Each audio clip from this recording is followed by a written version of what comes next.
দর্শক, গল টেস্টের চতুর্থ দিনে নাইম হাসানের অবিশ্বাস্য ফাইফারে কুপোকাত শ্রীলঙ্কা। ব্যাটিংয়ে সাদমান শান্ত, মুশফিকুর রহিমের দায়িত্বশীল ব্যাটিংয়ে জয়ের পথে এখন বাংলাদেশ। দর্শক, খবরের বিস্তারিত জানুন পুরো প্রতিবেদনে। ম্যাচের চতুর্থ দিনের শুরুতে জোড়া উইকেট শিকার করে শ্রীলঙ্কাকে কাঁপিয়ে দেয় বাংলাদেশ। তবে পরে প্রতিরোধ করেছেন কামিন্দু মেন্ডিস এবং মিলান রত্নায়েকে। লাঞ্চের পর টাইগার বোলারদের বোলিং জাদুতে কুপোকাত হয়েছে শ্রীলঙ্কা। 485 রানে গুটিয়ে যায় লঙ্কানরা। বাংলাদেশ পায় 10 রানের লিড। ফাইফার পেয়েছেন নাইম হাসান মাহমুদ নেন 3 উইকেট। একটি করে উইকেট শিকার করেছেন তাইজুল ইসলাম এবং মুমিনুল হক।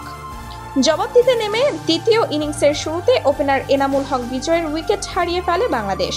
20 বলে 4 রান করে দলের 24 রানের মাথাতে থামেন বিজয়।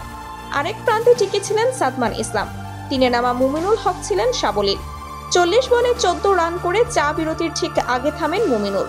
4-এ নামেন নাজমুল হোসেন শান্ত। এরপর সাদমান ইসলাম দারুণ সাবলীল ব্যাটিং করে 76 রান করে সাজঘরে ফেরেন। ঠিক এরপর থেকে শান্ত ও মুশফিকুর রহিম শেষ বিকেলে দেখে শুনে ব্যাটিং করেন। 50-র দেখা পেয়েছেন শান্ত। চতুর্থ দিন শেষে 3 উইকেট হারিয়ে 183 রানের লিডে জয়ের পথে এগিয়ে আছে বাংলাদেশ। তো দর্শক, আপনাদের কি মতামত? বাংলাদেশ কি পারবে শ্রীলঙ্কার বিপক্ষে এই টেস্ট ম্যাচটি জিততে? তা এই বিষয়ে জানিয়ে দিন ভিডিওর কমেন্ট বক্সে। ধন্যবাদ।